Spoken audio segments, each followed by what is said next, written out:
శ్రీమాత్రే నమః. అమ్మ దీవెన ఛానల్‌కి స్వాగతం. అందరికీ కూడా ఆ అమ్మవారి ఆశీస్సులు ఎప్పుడు ఉండాలని మనస్ఫూర్తిగా ఆ తల్లిని వేడుకుంటూ, మార్గశిర మాసం అంటే లక్ష్మీనారాయణకు ఎంతో ప్రీతికరమైనటువంటి మాసం. ఈ మాసంలో మార్గశిర గురువారం హేమాంతం వచ్చింది. అంటే కోటి శుభాలు మార్చు శేషం వచ్చినట్లే. లక్ష్మీ కళతో లోగిళ్ళన్నీ కూడా కలకల్లాడినట్లే.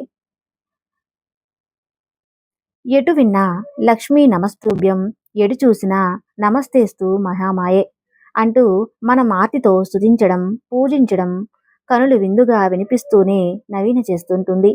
శ్రీ మహావిష్ణువుకి ఎంతో ప్రీతిపాత్రమైనటువంటి ఈ మాసం, ఆయన సతీమణి మహాలక్ష్మి కూడా ఎంతో ప్రీతికరమైన ఈ మాసంలో వచ్చేటువంటి మొదటి గురువారం రోజు కాబట్టి, ఈ గురువారం నుండి 5 వారాల పాటు నియమ నిష్టలతో కొలిచిన వారికి కోరిన వరాలను ప్రసాదిస్తుంది. అమ్మవారి మార్గశిర మాసంలో అమ్మవారిని ఎవరైతే మనస్ఫూర్తిగా ధ్యానిస్తారో, పూజిస్తారో, సంవత్సరంలో మిగిలినటువంటి మాసాల్లోనూ వారికి అష్టలక్ష్మి వైభవం సమకూరుతుంది. వారి మార్గం విజయపద్మ విరజిల్లుతుంది. మరి అంతటి పరమ పవిత్రమైనటువంటి ఆ వ్రత కథ గురించి ఈరోజు మనం తెలుసుకుందాం. పూర్వం కళింగ దేశమందు ఒక బ్రాహ్మణుడు ఉన్నాడు. అతనికి సుశీలమైనటువంటి ఒక కూతురు ఉంది. ఆమె పేరే సుశీల. ఆమెకు చిన్నతనం నుండే తల్లి చనిపోయినా తన సవితి తల్లి తన పిల్లలను ఆడిస్తూ ఉండమని చెప్పి కొంచెం బెల్లాన్ని ఇచ్చింది.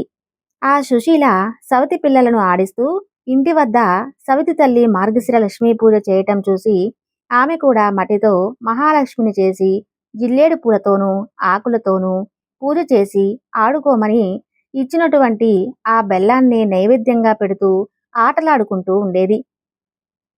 సుశీల అలా కొన్ని సంవత్సరాల తర్వాత సుశీలకు వివాహం జరిగింది. అత్తవారింటికి వెళ్తూ తాను తయారు చేసుకున్నటువంటి లక్ష్మీదేవి మట్టి బొమ్మను తీసుకుని వెళ్ళింది. అలా వెళ్ళిన వెంటనే కన్నవారు నిరుపేదలు అయ్యారు. అయితే ఆమె కాలు మోపినటువంటి అత్తగారిల్లు మాత్రం సంపదతో సులతూగుతుంది. పుట్టినవారు కట్టిక దరిద్రులు అయినటువంటి సంగతి తెలుసుకుని సుశీల చాలా బాధపడుతుంది. తల్లిదండ్రులు దరిద్రాన్ని భరించలేక కొడుకుని పిలిచి, నాయనా, నీ అక్క ఇంటికి వెళ్ళి ఏమైనా డబ్బు తీసుకుని రమ్మని చెప్పి పంపించింది. సుశీల ఇంటికి తమ్ముడు వెళ్ళి వారి దరిద్రం గురించి వివరించాడు. ఆ దరిద్రం గురించి తెలుసుకున్నటువంటి సుశీల ఒక కర్రకు రవికిని పరిచి వరహాలు పోసి అతనికి ఇచ్చింది. ఆ చిన్నవాడు పట్టుకుని వెళ్తూ ఉండగా దారిలో కర్ర వదిలి వెళ్ళిపోయాడు. ఎవరో తీసుకుని అక్కడి నుండి వెళ్ళిపోయారు. ఇంటికి చేరుకున్నాడు. కొడుకును తల్లి, ఏమి తెచ్చావు నాయనా అక్క దగ్గరింటి నుంచి అని చెప్పి అడిగింది. ఏమీ తెలియదు అమ్మా అన్ని చెబుతాడు. మా దరిద్రం ఇదే అనుకుంటారు తల్లిదండ్రులు. అలా కొంతకాలం తర్వాత సుశీల తమ్ముని యొక్క పరిస్థితిని అడిగి తెలుసుకుంటుంది. వారి దరిద్రంలో ఎటువంటి మార్పు రాలేదని తెలిసి ఒక చెప్పుల జతను తెప్పించి వాటిలో వరాహాలకు పోసి గుచ్చి వాటికి గుడ్డ చుట్టి తమ్ముడికి ఇచ్చి అది తీసుకుని వెళ్ళి తండ్రికిమ్మని చెబుతుంది. సరే అని తీసుకుని వెళ్ళి మార్గ మధ్యలో దాహం వేసి ఒక చెరువు గట్టున చెప్పులు వదిలి నీరు తాగి వచ్చేసరికి ఎవరో కాని వాటిని తీసుకుని వెళ్ళిపోయారు. ఇక జరిగిన విషయం అంతా కూడా తల్లికి చెబుతాడు. ఆ పిల్లవాడు తల్లి జరిగిన దానికి బాధపడి మన జీవితం ఇలాగే ఉంటుందేమో ఎంతగానో బాధపడి మరలా కొన్ని సంవత్సరాల తర్వాత కొడుకును పంపిస్తూ ఈసారైనా జాగ్రత్తగా తీసుకుని రా అని జాగ్రత్తగా చెబుతుంది. అక్క వద్దకు చేరుకున్నటువంటి ఆ పిల్లవాడు సుశీలకు పరిస్థితి ఇది వరకు ఉన్నట్లుగానే ఉందని చెబుతాడు. అప్పుడు సుశీల ఒక ఉమ్మడి తెప్పించి దాన్ని తొలగించి దాని నిండా వరహాలు నింపి ఆ పండు అమ్మకిమ్మని చెబుతుంది. సరే అని తీసుకుని వస్తుండగా సాయంత్రం సమయంలో ఒక చెరువు వద్దకు వచ్చి దానిని గట్టు మీద ఉంచి సాయం సంధ్యావందనం చేస్తూ ఉంటాడు. అంతలో ఒక బాటసారి పండు బాగుంది అని చెప్పి పట్టుకుని వెళ్ళిపోతాడు. ఆ కుర్రవాడు గట్టు మీదకు వచ్చి పండుని చూసేసరికి అక్కడ ఎక్కడా కనిపించలేదు. ఇంకా ఏమీ చేసేది లేక ఇంటికి తిరిగి వెళ్ళిపోయాడు. మరి ఆ తల్లి ఏం తెచ్చావు అని అడగగా జరిగిందంతా కూడా వివరిస్తాడు తల్లికి. తల్లి ఎంతో విచారిస్తుంది. అలా కొన్నాళ్లకు తల్లి ఇంటి దగ్గర పిల్లల నుంచి కూతురు దగ్గరకు వెళ్ళింది. తల్లిని చూసినటువంటి సుశీల వారి దరిద్రాన్ని తెలుసుకుని చింతించి మార్గశిర లక్ష్మీ వారం నోచిన ఐశ్వర్యం వచ్చునని చెబుతుంది. అమ్మా, ఈరోజు మార్గశిర లక్ష్మీ వారం, ఈ వ్రతం ఎలా చేసుకోవాలో అని చెప్పు తల్లి అని అడుగుతుంది. అందుకు ఆ తల్లి, అలాగే అమ్మా, నేనేమైనా చిన్నదాన్నా? ఎందుకు చెప్పు, నువ్వు చెప్పినట్టే వింటాను కదా, చెప్పు తల్లి అని అడుగుతుంది. చెద్దన్నం పెట్టి నోట్లో ఒక ముద్ర వేసుకుంటుంది.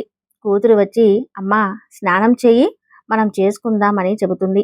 అప్పుడు జరిగిందంతా తల్లి చెబుతుంది. ఆ వారం కూతురు మాత్రమే చేసుకుంటుంది. రెండో వారం వ్రతం చేసుకుందాము అనుకుంటుంది. అప్పుడు పిల్లలకు తలలో నూనె రాస్తూ తాను కూడా రాసుకుంటుంది. ఈ వారం కూడా వ్రతం చేయటానికి వీలు కుదరలేదు. ఇక మరుసటి వారం, అమ్మా ఈసారైనా సరే కాస్త జాగ్రత్తగా ఉండమని చెబుతుంది సుశీల. పిల్లలకు తలదువ్వుతూ ఆమె కూడా తలదువ్వుకొని వ్రతం చేయలేకపోయింది. ఇక కూతురు మాత్రమే ఆ వ్రతాన్ని చేసుకుంటుంది. 4వ వారం వచ్చింది. ఈసారైనా చాలా జాగ్రత్తగా ఉండమని చెప్పి సుశీల తన తల్లి ఎలాంటి పనులు చేయకుండా ఉండటానికి ఒక గోతిలో కూర్చోబెడుతుంది. పనైపోయాక తర్వాత ఆమెను తీసుకొని వచ్చి స్నానం చేస్తే పూజ చేసుకుందాం అని చెప్పి తల్లికి చెబుతుంది. పిల్లలు అరటిపండు తిని నేను కూర్చున్న చోట అలాంటి వేశారు. నేను ఏమీ చక అవి తినమని చెబుతుంది. అయ్యో, తలచేయి కూతురు పూజ చేసుకుని 5వ వారం మార్గశిర లక్ష్మీ వ్రతం ఆదివారం కాబట్టి అప్పుడు సుశీల తల్లిని తన కొంగును కట్టుకొని పని పూర్తి చేసుకుని తల్లి చేత స్నానం చేయించి ప్రచారం చేయించింది. పూర్ణ కొడుకులు కలిసి నైవేద్యంగా పెట్టించింది. కానీ మహాలక్ష్మి దూరంగా వెళ్ళిపోయింది. ఏమ్మా అలా వెళ్ళిపోతున్నావు అని అడుగుగా, నీ చిన్నతనంలో నీవు బొమ్మలతో ఆడుకుంటుంటే నీ అమ్మ చీపురుతో కొట్టింది, అందుకే అని చెబుతుంది. అప్పుడు తన తల్లి చేసిన దానికి క్షమించమని ప్రార్థిస్తుంది. మహిళ నేతల చేత చేయించమని అమ్మ అదృశ్యమవుతుంది. సరే అని మొదటి వారం, రెండో వారం, అలా 3వ వారం, 4వ వారం పరిణామం, 4వ వారం చిత్రాన్నం, గారెలు పుష్యమాసంలో మొదటి వారంలో పూర్ణ కుడుములు వడ్డించి తల్లి చేతన చేయించింది. కథను చదువుకొని అక్షంతలు తల మీద వేసుకుంటారు. అప్పటి నుండి ఆమెకు సకల సంపదలు కలిగి విష్ణులోకానికి చేరుకుంటుంది. ఇది మార్గశిర మాసము 5వ గురువారం. ప్రత్యేకత గల సకల సంపదలు ప్రత్యేకమైనటువంటి దేవత శ్రీ మహాలక్ష్మి ఆమెకు ప్రీతికరమైనటువంటి ప్రసిద్ధమైనటువంటి వైభవలక్ష్మి వ్రత కథ గురించి తెలుసుకుందాం. వైభవలక్ష్మి వ్రతం ఎవరైతే ఆచరిస్తారో వారిపై ధనవర్షం కురుస్తుంది. లక్ష్మీదేవి యొక్క అవతారాలు 8. వాటిని అష్టలక్ష్ములు అని అంటారు. ఈ అష్టలక్ష్మి అవతారాలలో శ్రీ వైభవలక్ష్మి అవతారం 1. లక్ష్మీ అవసరానికి ఒక ప్రత్యేకత ఉంది. వైభవలక్ష్మి 4 హస్తాలతో శోభించేటువంటి అద్భుతమైనటువంటి రూపం. నయన మనోహరంగా ఇరువైపులా ఎల్లవేళలా గజేంద్రుడు ఈ మహాలక్ష్మికి అభిషేకం చేస్తూ ఉంటాడు. పక్క హస్తం ఉన్న ఎర్రని తామర పూలతో తన సంపదను ఇస్తూ 2వ హస్తమున అభయం ఇస్తూ ఉంటుంది. ఐశ్వర్యాలతో సాగే మహాతల్లి శ్రీ వైభవలక్ష్మిగా పిలువబడుతుంది. వైభవాన్ని కలుగచేసేటువంటి తల్లి మహాలక్ష్మి కాబట్టి ఈమె వైభవలక్ష్మిగా ఎన్నో యుగాల నుండి ప్రఖ్యాత కలిగి ఉన్నది. ఇప్పుడు ఈ వ్రత కథ గురించి తెలుసుకుందాం. పూర్వం ఒకప్పుడు కైలాసంలో పార్వతీదేవి పరమేశ్వరుని చూసి, ఓ ప్రాణనాథ, భూలోకంలో మానవులందరూ కూడా ధనార్జన కోసం తలపెట్టినటువంటి శ్రవణం చేస్తూనే ఉన్నారు. అయినప్పటికీ వారిలో అతి కొద్ది మంది మాత్రమే ఐశ్వర్యవంతులు కావడానికి, అత్యధికమైనటువంటి సంఖ్యాకులు దళితులుగానే ఉండటానికి కారణం ఏమిటి అని అడుగగా, అందుకు పరమేశ్వరుడు చిరునవ్వు నవ్వి, దేవి, సర్వం కూడా వైభవలక్ష్మీదేవి దాన్ని బట్టే ఉంటుంది. సకల సంపదలకు ధాన్యాలకు ఆవిడే ఆదిదేవత కాబట్టి ఎవరైతే ఈ సత్యాన్ని గ్రహించి ఆ వైభవలక్ష్మి అందు భక్తి కలిగి సదా ఆమెను ఆరాధిస్తుంటారో, ఆ వైభవలక్ష్మి యొక్క వ్రతాన్ని ఎవరైతే ఆచరిస్తూ ఉంటారో వారి పట్ల మాత్రమే ఆ తల్లి యొక్క కృప కటాక్షాలు ప్రసరింపబడతాయి. మరి అలా ఆమె దయకు పాత్రులైనటువంటి వారు మాత్రమే తమ కృషితో విజయం, వైభవాలను సాధించగలుగుతారు. ఎవరైతే ఆమెను తృణీకరించి ఆమె యొక్క అనుగ్రహాన్ని విస్తరించి అంతటా తమ యొక్క స్వయం కృషి అని రవితూ ఉంటారో, ఎవరైతే శ్రీ వైభవలక్ష్మి స్వరూపమైనటువంటి ధనాన్ని ఈసడించుతూ ఉంటారో వారు ఏనాటికి కూడా ధనవంతులు కాలేరు. వారి కష్టమంతా కూడా వృధా అవుతుంది. కాబట్టి ఎవరైతే ధనవంతులు కావాలని అనుకుంటారో వారు అవిష్యం ఆ వైభవలక్ష్మి వ్రతాన్ని ఆచరించి ఆ తర్వాత అమ్మ కరుణకు పాత్రులు అయ్యి సిరి సంపదలతో రాజవైభవులవుతారు అని అంటారు. అప్పుడు పార్వతీదేవి, అసలు ఆ వైభవలక్ష్మి ఎవరు? ఆమె చరిత్ర ఏమిటి? ఆ వ్రత మహత్యం ఏమిటి తండ్రి అని అడుగుతుంది. నాకు పూర్తిగా సెలవివ్వండి అని వేడుకోగా ఆ పరమేశ్వరుడు మళ్ళీ ఈ విధంగా చెప్పడం ప్రారంభించాడు. ఓ దేవి, అత్యంత పుణ్యదాయకమైనటువంటి శ్రీ వరలక్ష్మి వ్రతాన్ని చెబుతాను, శ్రద్ధగా విను అని ఈ విధంగా చెప్పసాగాడు. పూర్వం ఒకప్పుడు భృగ మహర్షి ఆ పరాశక్తి కొరకై తపస్సు చేశాడు.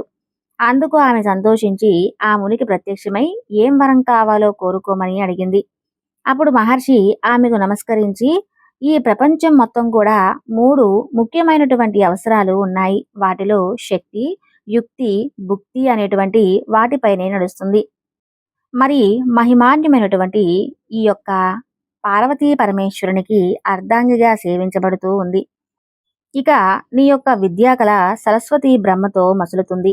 ఇక అధికారమైనటువంటి యొక్క నా కుమార్తెగా జన్మించమని కోరగా ఆ తల్లి అతని కోరికను మన్నించి తత్పాదముగానే రఘుకు వైభవలక్ష్మిగా అవతరించింది. ఆ తర్వాతబ్బమామె విష్ణువుకి ఇచ్చి వివాహం జరిపించారు. శ్రీహరి కోరికకై ఆ భార్గవిదేవి దేవతలందరికీ కూడా ఎనబైనటువంటి సంపదను వైభవాన్ని సంతరించి స్వర్గలక్ష్మిగా వాసికెక్కింది. కాని ఐశ్వర్యంతో ఇంద్రుని చేసినటువంటి ఒక పనికి దుర్వాసుడు ఇష్టపడి శాపం కారణంగా లక్ష్మి అక్కడ నుండి వెళ్ళిపోయింది. ఇంద్రుడు దరిద్రహీతుడై ఆశ్రయించాడు.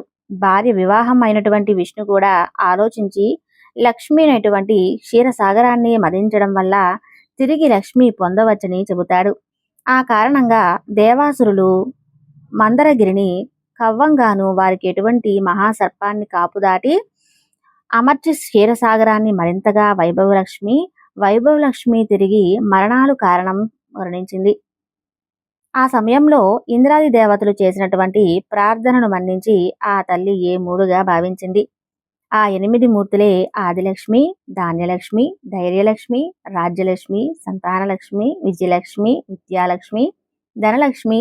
8 మూర్తులలో సర్వశ్రేష్టమైన ధనలక్ష్మీదేవి. ఆమె ఐశ్వర్యలక్ష్మి, వైభవలక్ష్మి అని పిలుస్తారు. సర్వ ఐశ్వర్య ప్రదాయిని అయినటువంటి లక్ష్మి ఆమె ఎందుకు అపచారము కొంచెం జరిగినా మన్నించదు. అందుకు ఉదాహరణ చెబుతాను విను. భక్త సులభమైనటువంటి ఆ తల్లి, అత్యంత కరుణామైనటువంటి ఆ తల్లి ఎన్ని చెప్పినా కూడా తనివి తీరా పార్వతి అంటూ పరమేశ్వరుడు ఈ కథను వివరిస్తాడు. చాలా కాలం క్రితం ప్రతిష్టానపురంలో శీల, సుశీల, గుణశీల, విశాల అనేటువంటి 4 అక్క చెల్లెళ్ళు ఉండేవారు. వారు వైభవలక్ష్మి భక్తులైనటువంటి ఆ 4 కన్నెలకు కూడా ఆ ఊర్లో ఉన్న వాటితోనే పవన సంజాతులైనటువంటి 4 యువకులతో వివాహం జరుగుతాయి. ఆ పిల్లల యొక్క అదృష్టవశాత్తు వారి భర్తలు 4 కూడా వివిధ వృత్తుల ద్వారా చక్కని సంపాదన కలిగి ఆస్తిపరులై ఆరోగ్యవంతులై విరజిల్లుతూ ఉండేవారు. కానీ రాను రాను వారిలో అహంకారం తలెత్తి దైవ చింతన తగ్గింది. లక్ష్మీదేవి యొక్క అనుగ్రహాన్ని విస్తరించి అంతా కూడా కేవలం వారి యొక్క ప్రయోగాత్మకే అని అనుకుంటారు. మహాపండితులైనటువంటి స్త్రీ భర్తకు తన యొక్క పాండిత్యం వలనే ఈ ప్రపంచం తనను గౌరవిస్తుందని భావన కలుగుతుంది. అందులో వైభవలక్ష్మి అయి ఉంటుంది.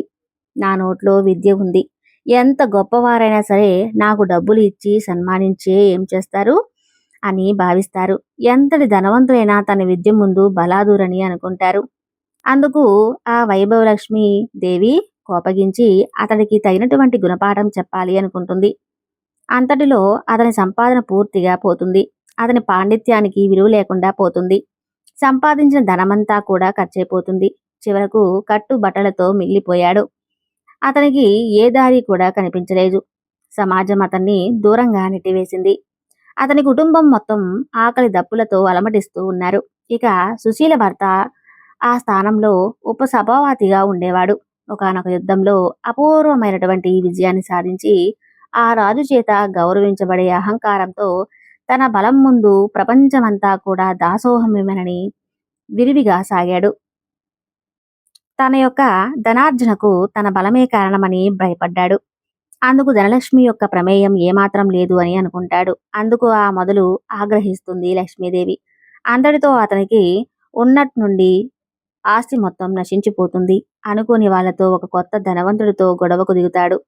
అతను అడిగినటువంటి దానం ఇవ్వకపోతే నాశనం చేస్తానని చెబుతాడు. అందుకు భయపడినటువంటి ఆ ధర్మాత్ముడు మహారాజును ఆశ్రయించి సుశీల భర్త మీద మరిన్ని లేనిపోని విషయాలను కూడా నూరిపోసి తను కావాలనే ఆ రాజుని వేడుకుంటాడు.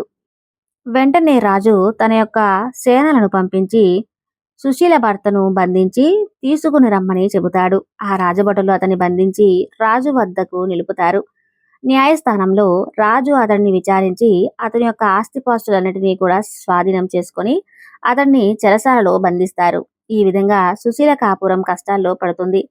ఇక వ్యాపారస్తుడైనటువంటి గుణశీల భర్త దైవానుగ్రహం కన్నా కూడా తన తెలివితేటలే వ్యాపారంలో ముఖ్యమని చెప్పి అనుకుంటూ తన యొక్క పెట్టుబడిలో మాటగారితనంతో మాత్రమే సంపదలన్నీ కూడా పెరిగాయని, అంతేకాకుండా సంపాదించిందంతా కూడా దైవానుగ్రహం వల్లనే అని అనుకోవడం మూర్ఖత్వం అవుతుందని భావిస్తాడు. అతను దైవారాధనలన్నీ కూడా మానేస్తాడు. అతనికి ఉన్నటువంటి తలుపుల వలన సాటి వ్యాపారులు అతనికి సహకరించడం కూడా మానేస్తారు. అతని యొక్క వ్యాపార లావాదేవీలన్నీ కూడా సన్నగిల్లి అతని యొక్క రాబడి తగ్గిపోతుంది. అంతటితో అతని కుటుంబం మొత్తం రాజ్యంలో మునిగిపోతుంది. ఇలా చివరిదైనటువంటి విశాల భర్త మంచివాడే కాని అధిక సంపాదన వలన చెడు స్నేహాలు పెరిగిపోతాయి. కష్టపడి సంపాదించిన దాంతో శుభాలే కాని పూజలు వ్రతాలు అంటూ వృధా ఖర్చు చేయటం దేనికి అని అనుకుంటాడు. ఆందోళన చెడు మిత్రుల వల్ల దురలవాట్ల వల్ల పాలయ్యాడు. మద్యపానం, వ్యభిచారం, జూదం మొదలైనటువంటి చెడు వ్యసనాలకు బానిసయ్యాడు. ఆ కారణం చేత అతని యొక్క సంపాదనంతా కూడా హారతి కర్పూరం వలె కరిగిపోయింది. చివరికి అతను దళితుడు అయిపోయాడు. రుణదాత పేదరిక బాగా పెరిగిపోయి వేతనాలతో అతను దుర్మార్గుడిగా మారిపోయాడు. తరచూ కూడా విచారణను హింసిస్తూ ఉండేవాడు. అయినా ఆ నలుగురు అక్కాచెల్లెలు మాత్రం ఏదో ఒకనాటికి ఆ జగన్మాత అయినటువంటి శ్రీ వైభవలక్ష్మీదేవి తమను అనుగ్రహిస్తుంది అనేటువంటి నమ్మకంతో తన భర్తను మంచి దారిలో పెట్టి తమకు పూర్వ వైభవాన్ని కలిగిస్తుంది. అటువంటి నమ్మకాన్ని విశ్వాసాన్ని ఉంచేవారు. అయితే తాము పస్తులు ఉన్నా పర్వాలేదు కానీ రవ్వంత ఆహారాన్ని ప్రసాదంగా ఇవ్వాలని పదే పదే ఆ లక్ష్మీదేవిని ప్రార్థిస్తూ ఉండేవారు. అందుకు అమ్మవారికి వారిపై దయ కలుగుతుంది. ఒకనాడు ఆ నలుగురు సోదరీమణులు కలిసి తమ ప్రార్థిస్తున్నటువంటి సందర్భంలో ఆ వైపు లక్ష్మీదేవి ఒక వృద్ధశ్రీ రూపంలో వచ్చి వారి ముందు ఇలా చెప్పసాగింది. పిల్లలు, మీ భక్తి ప్రవత్తులు చూస్తుంటే నాకు చాలా ఆనందంగా ఉంది.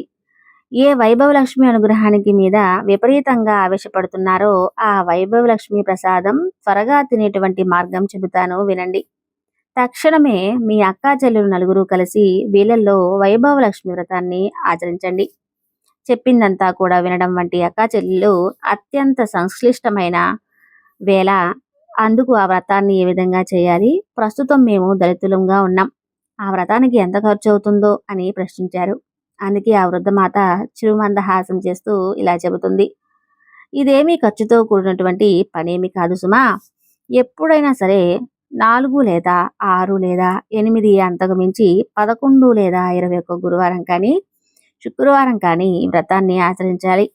ఈ వ్రతాన్ని గురువారం చేసేవారు తాముకు వారాలు చేసే ఆకలి గురువారం నాటి మరునాడు వచ్చేటువంటి శుక్రవారం నాడు ఉద్యాపన చేయాలి.